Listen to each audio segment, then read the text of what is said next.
Today is Saturday, January 13th, 2024, and today's video is going to be the video where I ramble about climate change, CC33. They like the alliteration, especially when it comes to CC. It used to be called global warming. They like that because, well, it reinforces the globe concept. They like the house of cards idea and network, web. I think of umbrella. Have you noticed in oftentimes the mysterious corporation, it's like Umbrella Corps or whatever. Um, the they like these different terms because it's kind of how they operate. The House of Cards, it's the what that means is when you discover the bottom layer, everything else crumbles. You notice that they're obsessed with shoving this ball Earth imagery in your face, and if you can figure that one out, it figures all other things out. Oh, all the news stations start with this spinning ball thing. Oh, every movie starts with the spinning ball thing. Anyways, uh, this is interesting news, and then I'll just ramble. So, climate change is real and not real. This is one of those ways where they can play both sides. They get red team to fight against blue team, but they're both working for purple team. Just like how Clinton, after the election or whatever, came out in crazy purple, like Grimace. Is that guy's name? Seriously, like the craziest shade of purple, making it very obvious that it's a choice to wear that color. The purple symbolizes the union of the red side and the blue side. And they do this all the time where they'll take a topic and just split people on it, and neither side is right, but parts of both sides will actually be right, and in that way they can just always cultivate the plebs to fight one another because there will be, truths to each one, and almost even obvious truths where they force both sides to have to suspend their disbelief if they're going to align with any one party. Okay, political rant aside, the sun is different, the moon is different. Both the sun and the moon have effects on the weather, and that's why it's not that I think is a major component of why they went away from the global warming thing, because it's not necessarily just that the sun is hotter, which is true and which is very obvious. And I think that that's a really good truth to find out. You'll be able to find truth seekers in the wild who don't know anything about YouTube conspiracy, because they'll be able to admit the sun did not used to be like it is today. And so let's get into chemtrails. I mean, I'm going to go through my slides and just, uh, this is a topic I've talked about before. I think that it's one of those things like time moving more quickly. Either you'll be able to admit that things are different, that life is different now, that things aren't the way that it used to be. You'll stand up for the truth. You won't let people gaslight you.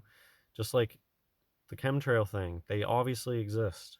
I remember when you first started seeing them in the sky, and then when they just became totally obvious with it, and anybody who stays outside for periods of time and looks up at the sky should be able to see that airplanes now fly, leave trails behind them that expand and cover the sky. And not only that, it's like a nuanced weather manipulation program on a huge scale. And I think primarily the manipulation part is kind of a damage control to hide how different the sun is and the moon is.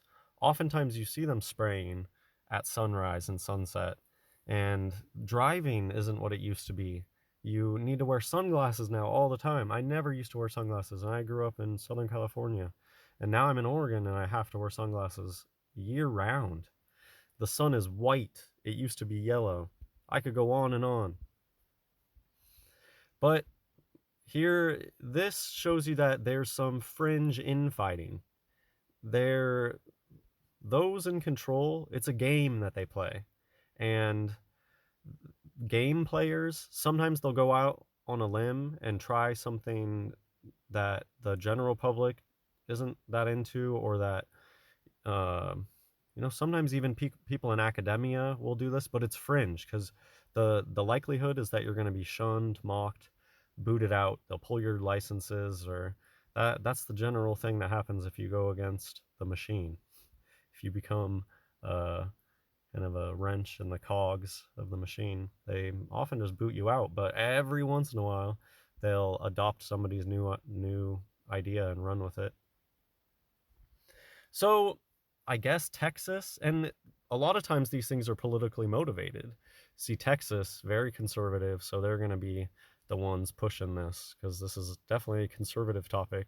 And if you're liberal, they think chemtrails are crazy. They just fall for the CIA conspiracy theory programming, where if in a lot of people's minds, the instant that you label something as a conspiracy theory, it can't possibly be true. That's just something that they believe. Get to the point. So look at all the orange up here. Legiscan. Looks like some Saturnalia eye stuff, pyramids, ideas in their logo over there. New Hampshire. I don't know much about the East Coast. Is New Hampshire a standout? Is there a reason that this might be coming out of New Hampshire? Okay, so boring legal stuff, but kind of interesting at the same point. Looking at the way that they're allowed to talk about this stuff, looking at the legal stuff. If you know things about Jewish people or the Talmud or Pilpul, is that how you say that? They're very interested in this legal stuff, this legal system. And a lot of it has to do with that's the way that Satan and his minions operate, is the opposite of God. God knows people's hearts, and it's about the spirit of things more so than following the letter of a law that you end up getting in these situations. So I'll just say whatever sounds interesting. Excessive electromagnetic radio frequency. I thought that was interesting because I've been saying that the 5G towers are also used for local weather manipulation. Every Saturday market during summer, there's these disgusting, obviously fake clouds covering the sun, and I wonder if the mayor knows about it. I wonder if I could call the mayor up and be like, "So every Saturday market, I know that you're making fake clouds in front of the sun. Who's paying for that?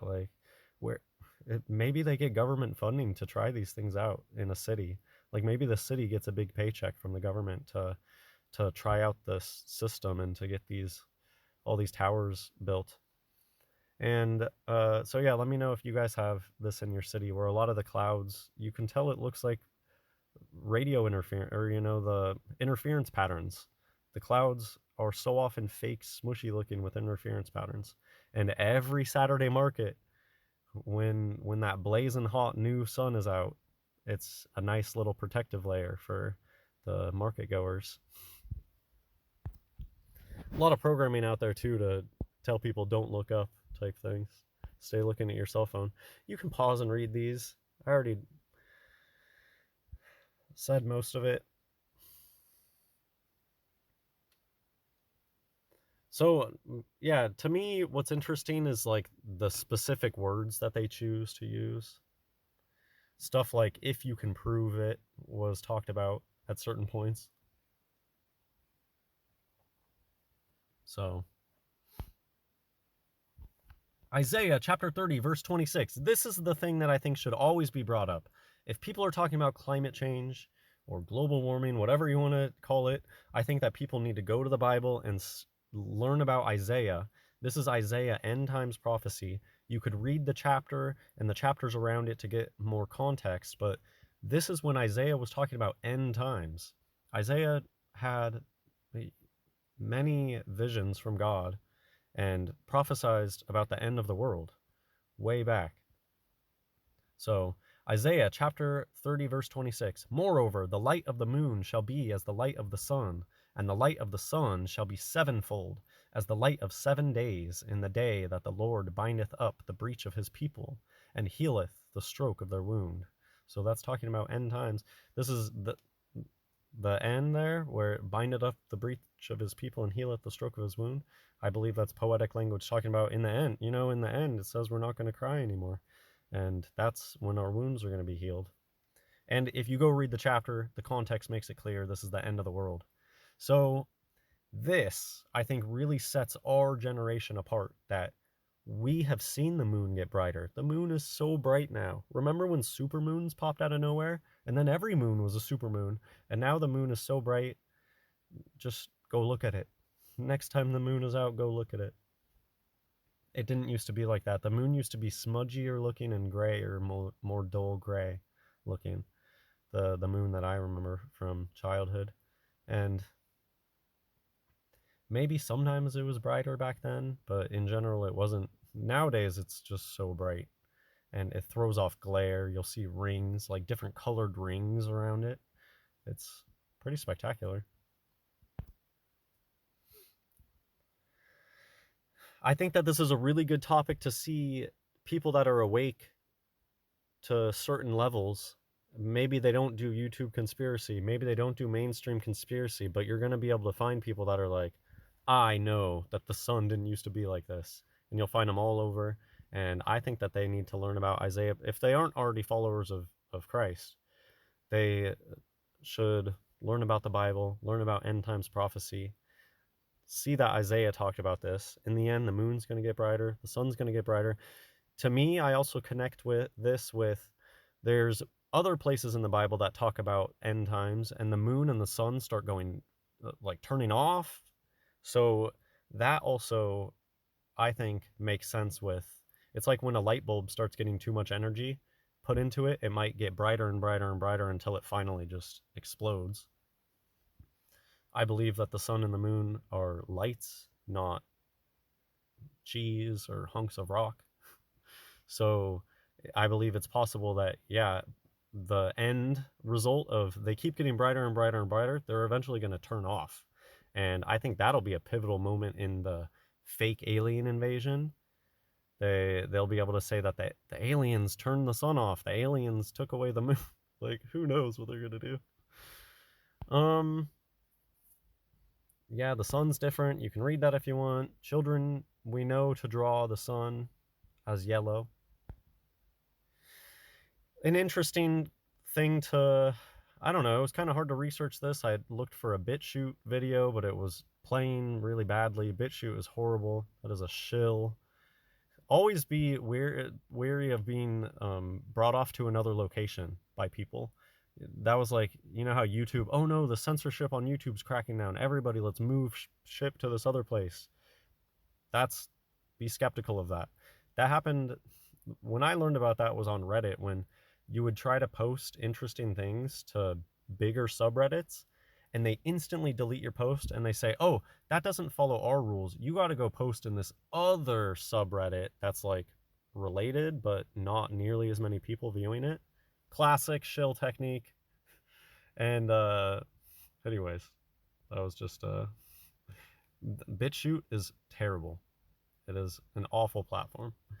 Uh, so old media is being updated and chemtrails are being added. I think that's a really cool topic. It was just hard to research and I didn't find some easy examples, but I do believe it to be true that when old movies are like remastered, that they're adding in chemtrails. It would be interesting if somebody with a big VHS collection or something, and DVDs, or, you know, access, could acquire some online remastered versions, compare and contrast the skies. That would be really interesting. I did notice when chemtrails started being added to video games, and like excessively, they add so much of it. I thought this was interesting. Chemtrails Over the Country Club, somebody made an album, and then they say, my moon's in Leo, my Cancer is Sun. Skin cancer, that's just exactly what that reminded me of, and how the sun being so much brighter, it does seem like the UV aspect of the sun has been amped up, and just skin cancer rates probably are up. And I mean, don't even want to get into the whole sunscreen thing, but because I think that being in the sun is good for you generally, but not too much, obviously. And yeah, something about the sun's UV-ness feels more intense these days. So I'm going to end with this. This is just something interesting I remember every once in a while talking about chemtrails. This is one of those ways where club members, they're allowed to talk about things in certain ways. This is a good example of that. This is the beginning of the pilot episode for the show Arrested Development, and something that people don't know or don't admit or realize is that something like a TV show, there's a lot of attention to detail, things that directors love. The devil is in the detail. They love thinking of the details. So something like where you start your first camera shot in the very first moment of your first episode is kind of important. So look at where Arrested Development, they decide to start the very first camera shot in the show.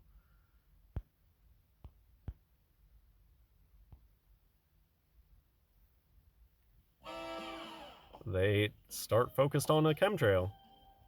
Orange County, California. He's a good man. For 10 years. So, and then look at the sign behind.